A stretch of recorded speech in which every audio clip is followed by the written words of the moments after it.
Hi, this is Cheryl with Small Kitchen Small Talk, and yes, this is not exactly a small kitchen. This is my husband's kitchen, so for those of you who are new, I'm sorry I'm futzing with my hair. I had it done so nicely before I got to the video, and well, I got so many interruptions that it just fell apart. I fell apart. So, I'm sorry. So, excuse me. What I was saying is that this is a small kitchen. It's my husband's kitchen. Whoa, my video is moving. So, I'm plugged in. I'm not usually plugged in, but I'm, oh wow, technologically challenged, so bear with me. So I was saying that my kitchen is quite small, and unfortunately, I will get back to my kitchen, and then you will see what I'm talking about. So for now, it's here, and my daughter had said to me, why don't you call it Big Kitchen? And I said, well, I can't because, as a spin-off, and I said, well, I can't because I don't have big things to say. I am a small talk person. I talk small talk. So I think you will agree with me. So the costume today, because it kind of does look like a costume, and sorry about that. Yeah, that would be me having the hysterics.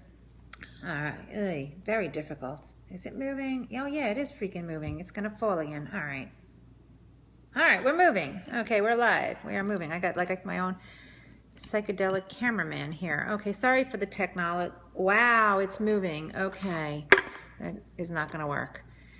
I'm sorry, you don't really want me to futz around while I'm on. Okay, so I'm sorry about the camera difficulties, but what I was going to say here is that the last episode I did was about Mother's Day and being able to do something nice for my mom, and so and mother-in-law, and so of course my mother, who then went on the videos to see, she's like, hey, wait a minute, what's the word? Is the finest form of flattery. Mimicking is the finest form of flattery. So she says to me, hey, that's my blouse I gave you. And I was like, oh, sorry, because the thing is moving. Oh, wow, that's, all right, doesn't matter. I have less screen space. We'll deal. So I was like, yeah, Mom, you gave me a couple of nice things. I'm not sure why. I told you they were nice at the time, and you gave them to me. So I thought for Mother's Day it'd be very nice that I wore it, and you could appreciate it. Well, she appreciated it so much she took it back. Such is life. I'm glad she's happy. So I found this, which is also very, very old, but it's very lovely. If you can see that, it's got these beautiful buttons. Very nicely made, but it's probably ridiculous on a woman my age, which is why I put something like this on to make it more age appropriate and seemingly not ridiculous and circus looking. So, because I don't believe in women dressing inappropriate for their age, because yeah, then you do look like you belong in a circus.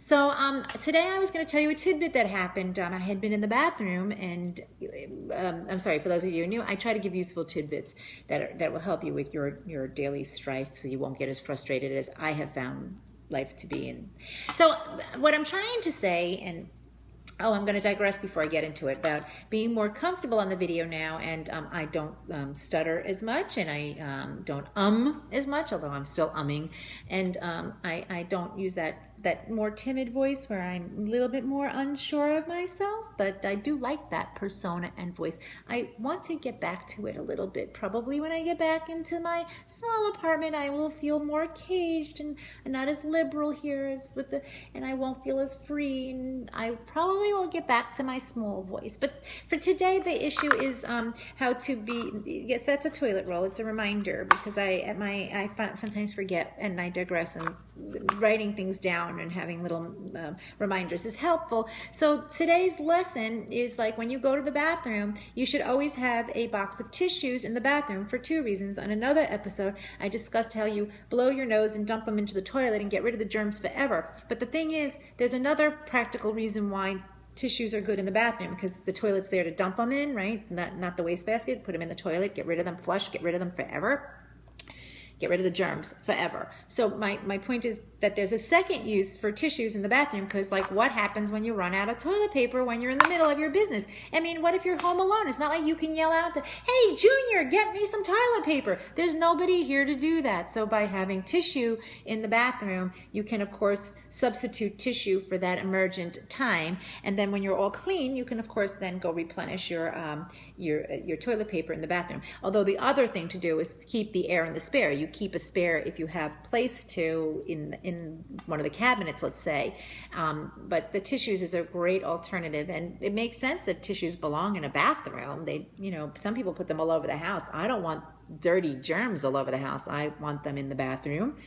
And bathe, cleanse, and after we dirty, we dump and cleanse. Get rid of it forever. It's logic, isn't it?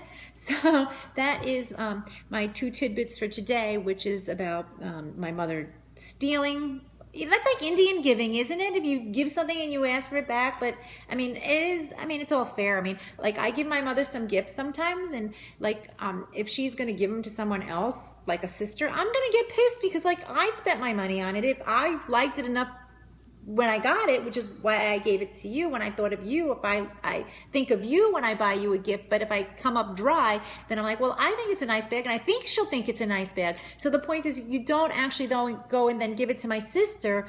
You give it back to the person who gave it to you if you don't want it, or at least they get the right of first refusal, which makes sense, before you then give it to someone else. Because it's really insulting when I give you something and you turn around and give it to someone else, although it is yours to do what you want with, because that's the nature of how gifts work. So this is kind of convoluted, the logic, but it does make sense that right of first refusal, you know, gifts should go that way too. I mean, that whole thing with the wedding ring about a gift in contemplation and they should give back the ring. Well, yeah, well, you contemplated your life with them too. I mean, you know, and contemplate, I'll get into that another time about the ring and the contemplation thing. I mean, it goes both ways. I see both arguments. Next video probably. But in the meantime, I'm out of time, so I'm going to say ta-ta for now because I like that phrase. And like me, I like you. Talk to you next time. Bye.